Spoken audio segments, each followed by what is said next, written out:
Good evening, ladies and gentlemen. Welcome to our first class of project management. As earlier introduced, my name's Mr. Musute, and I'll be taking you through this course. So before we begin looking at project management and what is contained in project management, we'll start by looking at planning. Planning is an essential part of project management. In order for your plan to succeed, or for a project to be successful, your planning needs to be top-notch. Even before the implementation of a project begins, there is what is called project planning. So a project begins on paper, making the plans of how you expect to carry out the project from the beginning of the project all the way up to the end, trying to see what you expect to achieve, your deliverables, and so on and so forth. So it's for that reason that we'll begin our course by understanding what planning is and the types of planning that are involved, even as we go forward. So the objectives for this session is just to understand what planning is and understand why planning is important. But before we go into that, let's first look at some of the definitions of planning. Planning is traditionally considered to be one of the four major functions of management, along with organizing, leading, and coordinating or controlling. Simply put, planning is identifying where you want to go, why you want to go there, how you will get there, what you need in order to get there, and how you know that you are there. It entails making informed decisions about what you want to do in the future, what resources are required to and understanding how you will know that you have achieved your objectives. So a simple example of what planning is, or what this definition entails. What this definition entails is, I'm at home and I want to go to town in order to buy something, maybe a pair of shoes. So planning for that trip, I have to look at how will I get to town. By that, I'm looking at the mode of transport. Will I go by bus? Will I go walking? Is it far enough? Will I go cycling? When I get to town, where will I find these shoes? Which shops am I going to check? And when I check these shoes, what's my budget range for the shoes? So if I have my budget range for the shoes, what type of shoes do I want to buy? And after I buy the shoes, how will I come back home? Then my objective will be achieved if I set out all those nitty-gritties of how I want my journey to be in order to buy shoes. And at the end of the day, if I buy the pair of shoes that I plan to buy and come back, it means my journey was successful according to my plan. So this is what planning is basically. It's just you trying to identify what you want to do, where you want to go, how you go there, what resources you need to go there, and how you know when you have gotten there. Let's look at some concepts in planning. Number one is the plan itself, which we are talking about. This is a carefully considered arrangement for carrying out some future activities. Plans list the human and material resources needed for a task and its intended outputs or outcomes, and the timetable and methods for completing a program. Just like we mentioned earlier on from our definition of planning. Another concept in planning is a project, which we will look at after planning, before we look at project management as a whole. A project is a group of interrelated activities and results with a unified purpose, together with a resource and time frame to achieve them. It is an undertaking that has a beginning and an end, and is carried out to meet established goals within cost, schedule, and quality objectives. This definition may sound a bit too complicated, but do not worry. As we go on, we will break down the definition of a project so that we can get a better understanding of what a project is. But if we refer to the earlier example that I gave, if I was planning on going to buy shoes, that could be my project. To say buying shoes is the project. Then I'll make a plan on how I intend to achieve the objective. We'll understand more on what a project is as we go on. The other concept we need to look at is a goal. A goal is simply a general statement or the aim or a purpose. So, in our earlier example, I wanted to buy shoes. So my goal for that trip or for that project was to buy shoes. And then I set out how I was going to intend to achieve that goal. Then we look at objectives. These are statements of how you want the world to look when you have fixed a particular problem. They are specific and measurable targets for achieving outcomes. So objectives are just things that you need to achieve in order to achieve your overall goal. So in connection with the example that we gave earlier on, let's say I wanted to go to buy shoes, and like we said earlier, a project has a time frame. Maybe I only have an hour to get there. So I'll set certain objectives. Maybe if I leave at 14, I need to be back by 15.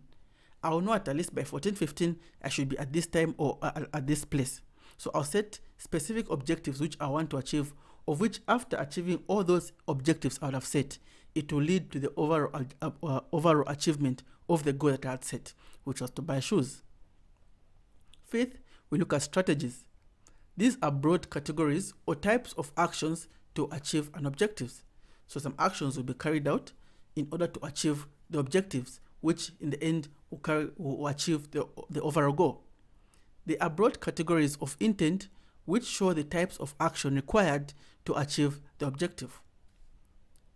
6, we look at tasks and individual steps to implement strategy. We look at actions and tasks, which are just individual steps to implement strategies. So what steps are going to be taken in order to implement strategies? These are just some of the steps that we're going to look at in order to understand planning. Now we'll look at the purpose of planning. Why do we have to plan? Planning in all its forms is an essential process for any organization. Implementation of programs and projects without prior careful planning can easily lead to unnecessary programs or unsuccessful projects. Planning provides a tool for monitoring and evaluating the progress of a project. Therefore, it is a precondition to ensure that aims, results, and timeframes of a project are clear, understood, and accepted by all stakeholders involved. So it is extremely important that the aims, the results, the time frame of a project are clearly understood and accepted by all stakeholders in order to achieve project success. There are generally two types of planning that we're going to look at, and these are the top-down planning and the bottom-up planning. We shall begin with the top-down planning. Top-down planning is simply planning which is focused on keeping the decision-making process at senior level. Goals and quotas are established at the highest level, and those at the top are often not willing to take advice or guidance from lower level employees. So, generally, this is planning by the top level management. They'll make all the plans and they'll just disseminate the information on how things need to be carried out to the bottom management. At this point, subordinates and bottom management are not involved in the planning stage. It's all done at a high level, and communication is disseminated to the lower level. There are, however, some advantages of this type of planning, such as it's quicker to do, it is cheaper, and it may be sufficient for high-level objectives, which can only be understood by high-level management. However, just like everything has disadvantages, top-down planning also has some disadvantages. To start with, the quality of the plan depends largely on the experienced few individuals, meaning you only get the views of a few, and you may fail to account for some of the nitty-gritty things that may affect your plan, which may be brought out by bottom management. Actors may not understand their roles and responsibilities. Because they're not involved in the planning stage and they're just being communicated to on what is required, they may not really understand why they are doing it. All they will understand is they need to do it.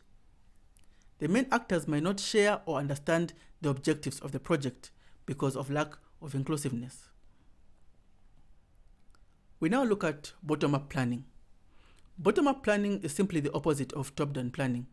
With bottom-up planning, you give your project a deeper focus because you have a larger number of employees involved, each with their own area of expertise. So this is planning with inclusiveness, meaning you incorporate bottom management as well in your planning process. They'll give their views and how they feel things should go, and you reconcile and you come up with one solid plan. Lower level employees are more likely to take personal stock in a plan that they're involved in planning. Employees are more motivated and the morale improves. This means that when they're involved in planning, they'll feel a sense of ownership. So meaning even as they're carrying out those plans, they'll carry it out as if it's their own, and there's a higher chance of success in this regard. Some advantages of bottom-up planning are that there's better understanding of the real-life situation because you have got the view from the bottom and the top. The plan is locally owned, meaning all actors were involved and they will feel a sense of ownership. There's better chance to address local problems. The main actors will understand their roles because they were involved in the planning process, and the main actors will also understand the project objectives, which is very important because when you achieve all your project objectives, your project has a high chance of being successful. The disadvantages, however, of bottom-up planning is that it's time-consuming because there are so many actors involved and there are so many opinions, and at the end of the day, you cannot satisfy each and every opinion. One roadmap has to be drawn, so it is quite time-consuming. They say time is money, so because it's time-consuming, it's also expensive because you have to involve a lot of people, you have to spend a lot of time, you have to meet with a lot of people to just come up with a certain plan. So it's also generally more expensive compared to top-down planning. And there's potential for raising unrealistic expectations because everyone will understand it from their perspective. This approach is highly dependent on individuals consulted. These are some of the disadvantages of bottom-up planning.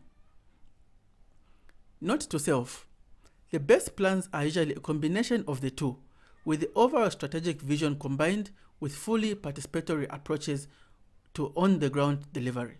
What this means is when you combine top-down planning and bottom-up planning, you have a higher chance of getting project success. In this case, there are some high-level objectives which may be done by high-level management, and some of the not so high-level objectives can be done by lower-level management, or you can consult lower-level management. That way, the high-level objectives will be set as they should, and you still have a chance to let everyone who will be participating in the project feel a sense of ownership. However it is done, it is vital to ensure that all involved feel they can jointly own where the project is aiming to go. So everyone has to be on the same page and everyone must work together in order for the project to succeed. Now we'll look at the types of planning. There are many types of planning involved in a project, such as project planning, strategic planning, marketing planning, business planning, and so on and so forth. However, we need to note that a good plan will include measurable indicators that can be used to verify where the project objectives have been achieved. We shall look at these indicators or these measurable indicators in more details as we go on the course. But for now, we can look at the definition of 3 of the most significant types of planning which are relevant to our situation. We shall begin with project planning, which is basically what we have been talking about earlier. Project planning is a process of structured and logical thinking in which the overall aim is to coordinate decisions that will influence, direct, and control the future and help to achieve the project objectives. So basically, this is just a plan that will help to achieve the project to ensure that the project is successful, just as we have been talking about earlier. Strategic planning is a type of planning that determines how to pursue long-term goals with available resources. Remember, a project has a time frame. We can have short-term projects and long-term projects. So strategic planning looks at how we are going to pursue the long-term objectives with the available resources. Intermediate planning determines subunits contribution with allocated resources. So this is more short-term compared to strategic planning. Operational planning determines how to accomplish specific tasks with available resources. So let's look at a chart which will just outline these types of planning, and we see that the main difference between these terms of planning is the time factor. So we have a chart here, or a pyramid chart here, which looks at the types of planning. So we can see from our chart here, let me just bring the cursor. We can see from our chart here that operational planning is often done by lower management, and the time frame for operational planning is usually between 1 week to 1 year. So these are the day-to-day, week-to-week, month-to-month plans that need to be carried out in order to achieve objectives, and this is done by lower management. We look at intermediate planning, which is looked at more in a range of 6 months to 2 years. This is done by middle management. This will look at achieving objectives which are 6 months to 2 years away from the date of the planning. And finally, we look at strategic planning, which is done by top management, which has a time frame of 1 to 10 years or above 10 years, depending on the life span of a project. But basically, like mentioned earlier, this just looks at the long-term plan of your projects. We conclude our planning lesson by looking at another type of planning, which is called the means to end planning. The term means to end refers to any action, which will be the means, which is carried out for the sole purpose of achieving something, which is the end. It has been inculcated that all actions are means to ends. So what this means is you have an end goal in mind. Now you look at how you want to achieve that end goal. How do you want to reach the end? So the process you take in order to achieve the end is what we call the means, or the means in which you're going to use to achieve the ends. This is what means to ends planning is. We can look at a simple diagram here which looks at the means to end type of planning. So the means to end types of planning is a reverse type of planning. So this type of planning, we're looking at our end goal. What is our end goal? So for our example here, our end goal, let me just bring the cursor. Our end goal would be to increase corporate sales by 250 million by the end of the year. That is our end goal. So what are the means we're going to use in order to achieve this end goal of achieving 250 million sales by the end of the year? So we now go to the beginning and start coming up with the means in which we're going to use to achieve our end goal, which is to increase unit sales of soapy studs, assuming this is a product that we're selling, by 100,000 units, maybe by 1st April. Let's assume we're starting in January. So we've given ourselves 3 months to increase our units by 100,000 sales. This is usually done by lower management. Middle management also has a role to play. So for them, they also come up with intermediate activities or intermediate objectives which ensure that the overall objective is achieved. For instance, to increase the market share of soapy studs detergent by 5% by half of the year. This would be the objective, and they'll come up with activities which they want to run in order to achieve this objective.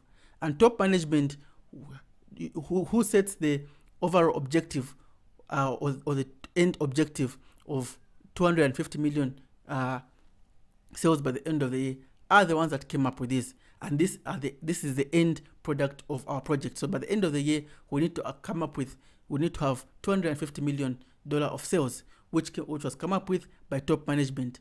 They gave us the ends, and together we work together to ensure we have the means of which at the end of the day, when we follow the means, our end goal will be successful. This is basically an example of means to end planning. So in a nutshell, this is what planning entails. It's simply trying to come up with ways in which you're going to achieve your objective at the end of the day, regardless of the time frame of your objective. We conclude our planning by saying planning is the act or process of drawing up plans or layouts of some projects or enterprise.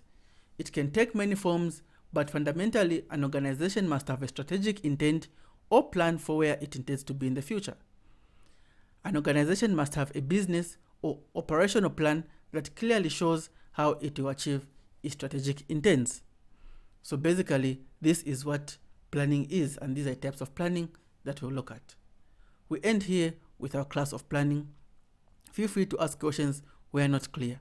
Thank you so much. Have a good evening.